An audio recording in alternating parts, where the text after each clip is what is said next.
evening and welcome to Tucker Carlson Tonight. We do not want to deliver another depressing show, and we won't. But if you're looking at the country and thinking, how do we measure the health of the United States, there are pretty obvious ways to do it. The average life expectancy is one, the marriage rate, the effectiveness of the U.S. military, housing costs, the value of the U.S. dollar, the health of the financial markets, the safety of our streets, etc. By every single one of those very basic measures, the Biden administration has failed and done so dramatically. Biden isn't simply incompetent, though obviously he is. Biden is the single most destructive force in the history of the United States. In just a year and a half, Biden and Ron Klain, his strange, shadowy chief of staff, have done more damage to this country than anybody could possibly have imagined. We read the numbers every night, but they don't capture it. You know what captures it? This story. This story comes from the reliably liberal financial news outlet CNBC. Here's the second sentence of the piece. Quote, a rising number of former Californians are migrating out of the country altogether and are instead heading south of the border. Many are seeking a more relaxed and affordable lifestyle in Mexico. Yes, in Mexico, not Switzerland, Mexico. So things are so bad in Joe Biden's America that thousands of Americans are voluntarily moving to a third world country in the middle of a brutal drug war. Yes, there are human heads littering the side of the road in Acapulco, but at least it's not Los Angeles. Darryl Graham works in real estate in Mexico. He says of the people he sells to, quote, at least half are coming down from California. Suddenly the cost of taxes, the crime rates, the politics, all the things that people are unhappy with in California make them want to come down to Mexico. Another analyst who studies the trend at the Migration Policy Institute says so many Americans are relocating to Mexico right now that locals are being priced out of their own neighborhoods. So it's mass migration in reverse. It's pretty amazing. No matter how bad you thought this administration was going to be, you probably could not have imagined ever caravans of Biden refugees fleeing our country across the southern border looking for a better life in Mexico. At this rate, the next stop will be Port-au-Prince. Say what you will about Haiti, it's better than Baltimore. Now, one upside of moving to Latin America is like-minded neighbors. Hispanics despise Joe Biden too. Biden's approval rating among Hispanic voters in this country has fallen to 24%. That's his lowest among any demographic group. Meanwhile, as of tonight, guess who's the preferred candidate for 2024 among self-described Latinos? That's right, the Taco Bowl guy, Donald J. Trump. Let that sink in for a second. Donald Trump, supposedly the most anti-Hispanic racist this country's ever produced, that man is far more popular among actual Hispanics than a cringing white liberal like Joe Biden. So the guy who tried to build a border wall is loved. The guy who uses the words Latinx, non-ironically, is hated. Remarkable. It's also, and this is not an overstatement, politically, a disaster of generational magnitude for the Democratic Party. Latinos dislike Joe Biden intensely, and they dislike him for the same reason that everybody else does. Biden has made things worse, a lot worse. The median income in this country is $44,000 a year. A year! Imagine trying to live on that right now. Do the math. You couldn't do it, not in any recognizably American way. Inflation is too high. It's making you poorer. Well, today in Philadelphia, Joe Biden unveiled his plan to fix inflation. Now, watch this tape and keep in mind as you do that it is real. We've not edited it in any way. Here it is. We can do all this. All I'm asking is for the largest corporations and the wealthiest Americans to begin to pay their fair share in taxes. I'm deadly earnest.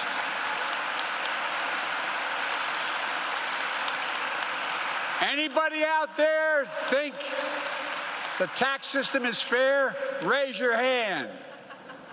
This guy, the AFL-CIO. How many private sector labor union members support Joe Biden? 12%? 15%? It's not 50%. And yet they host the guy? They're so corrupt. But listen to the message. Higher taxes will make the things that you buy cheaper. That's what Biden just said. Inflation is up because taxes aren't high enough. Now, it's hardly a defense of corporate America, which we would never defend, to point out that that, as an economic analysis, is completely insane. It's not true. We've lost control of inflation because people like Joe Biden pushed a species of lunacy called modern monetary theory. They printed an endless torrent of fake money to enrich and empower themselves. And by doing that, they crashed the US dollar and made you much poorer. That's what happened. There's not much debate about that. And they're not going to acknowledge it, of course. They can't even be bothered to pretend to care about baby formula shortages. Here's Joe Biden's publicist just yesterday. So I have 2 questions on baby formula. So first, what is the latest update the White House has received on the current infant formula situation across the country? Yeah, let me see if I have anything new for you on that. I think it's been a couple of days since we have been asked that question.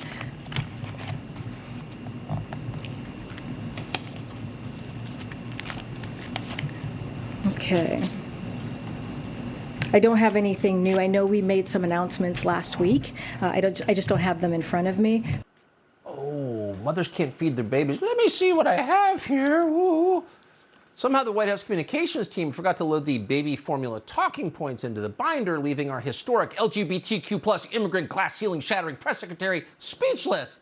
I just don't have them in front of me. In other words, what does that question have to do with trans rights? Nothing? Okay, next. The one thing Karine Jean-Pierre can say with dead certainty is that Joe Biden is great. Joe Biden is energetic. He's fully in charge of his faculties. In fact, he's planning on running again in 2024, by which time all of suburban Chicago will have moved to Haiti in search of a higher standard of living.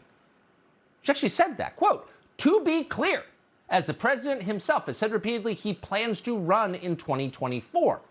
Now, we can just guess how you feel about that, but how do leaders of the Democratic Party feel about that? He's their guy, and yet they're horrified by it. Even Sandy Cortez, who can defend anything if she has to, up to and including another pointless neocon war in Ukraine, even she can't get behind another Joe Biden run. Watch. We'll cross that bridge when we get to it, but I think if the president has a vision, then that's something certainly we're all willing to entertain and examine when the time comes. That's not a yes. I believe that the president has been doing a very good job so far, and should he run again, I think that I think it's we'll take a look at it. Yeah, we'll cross that bridge. We'll take a look at it. So what they're really saying, and this is their latest talking point, is we don't like Joe Biden, and we never have. They've got nothing to do with Joe Biden, turns out. David Axelrod and Joe Scarborough and the other professional liars who foisted this senile mannequin on America are now trying to run away from him. The New York Times, which is their newsletter, ran a front-page story 2 days ago on Sunday about Joe Biden's mental decline. Really? That topic was completely off limits just a year ago. You couldn't say it. The New York Times quoted one DNC official who's advising Biden to announce now, right after the midterms, that he's not running again. As David Axelrod, mastermind of the Obama victories, put it himself, quote, "The presidency is a monstrously taxing job, and the stark reality is the president would be closer to 90 than 80 at the end of a second term, and that would be a major issue." In other words, he's too freaking old. Biden's got dementia. Who knew?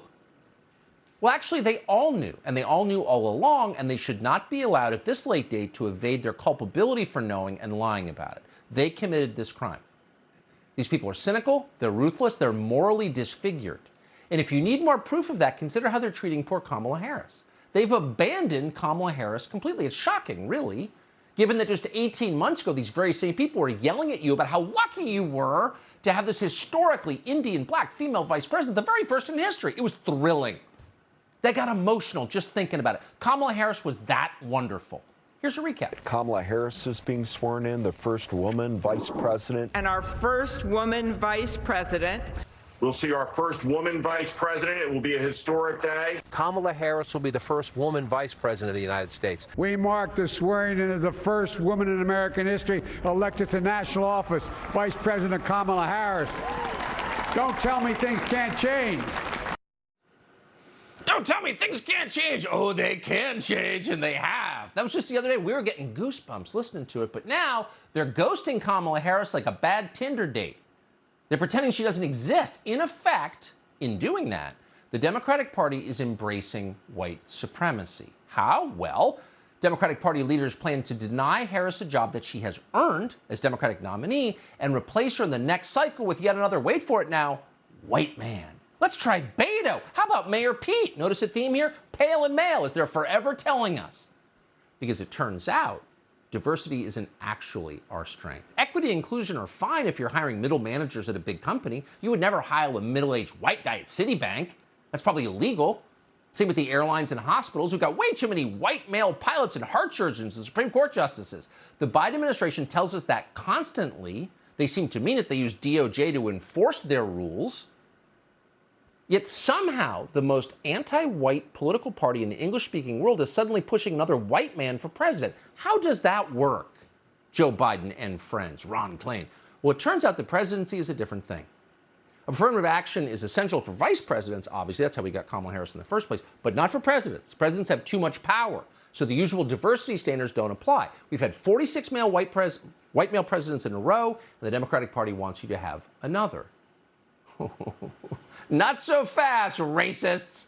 Hold on a second. Now, the rest of official Washington may be completely on board with this coup against Kamala Harris, who, again, earned the job.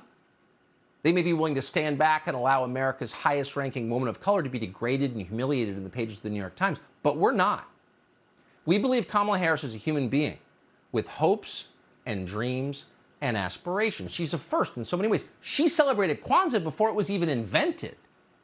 And of course, now that Oprah is retired, Kamala Harris is America's main source of life-affirming aphorisms that don't actually mean anything. Watch this montage, which we have lovingly collected, and ask yourself how anyone could stand in the way of this woman becoming president of the United States. You know, when we talk about our children, I know for this group, we all believe that when we talk about the children of the community, they are the children of the community. And so what we all experienced is on an electric school bus, on an electric bus, no exhaust, no diesel smell.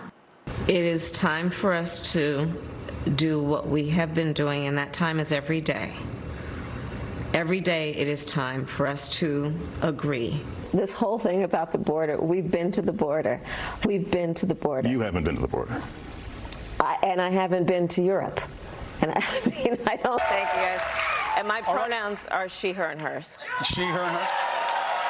She would look down at me and, Kamala, what do you want? What do you want? And I looked back up at her and I said, freedom!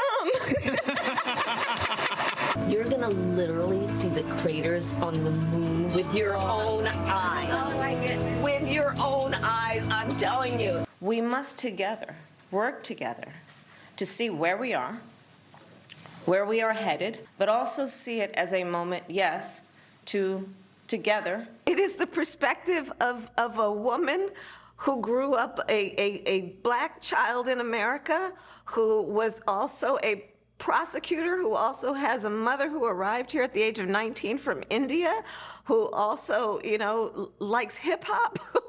Like, what do you want to know? Well, what do you want to know? She's unbelievable.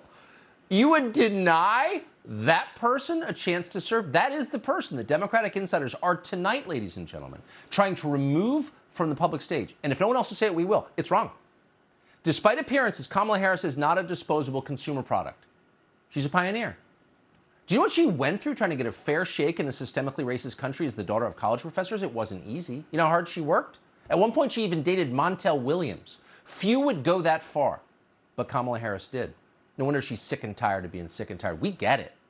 Watch as she did the work and unpacked her generational trauma live on television for you. You know, there was a little girl in California who was part of the second class to integrate her public schools. And she was bused to school every day. And that little girl was me. Yeah, that little girl was me. Now, that little girl actually grew up in French-speaking Canada, not in the Jim Crow South. But whatever. Look what she's become. Now, simply because she's a moron and no one likes her or even agrees on how to pronounce her first name, the Democratic Party is trying to throw Harris away, toss her out the window like a used Big Mac wrapper. Now, Kamala Harris may be stained with secret sauce, but she deserves more than that. Yes, she does. Mediocrity is no excuse for firing someone. A low IQ, a terrible personality, a total inability to do the prescribed job, those are not reasons to deny someone a job. The Biden administration has told us that repeatedly. And by the way, democracy plays a role in this too. You just saw the woman who Liz Cheney tells us a lot got 81 million votes in the last election. Now, that's the most votes of any vice president in history. That's more votes than Liz Cheney's dad got. So denying Kamala Harris the Democratic nomination in 2024 is nothing less than a form of insurrection. It's an attack on democracy and on our sacred norms. It's disinformation, probably Russian in origin. Whatever it is, we cannot allow it. And as long as this show is on the air, we won't. Tonight, we are endorsing Kamala D. Harris for the 2024 Democratic primaries. She deserves it, and so do Democrats. They created her. They should be forced to live with her. And anyone who disagrees with that is, by definition, a racist. Subscribe to the Fox News YouTube channel to catch our nightly opens, stories that are changing the world and changing your life. From Tucker Carlson Tonight.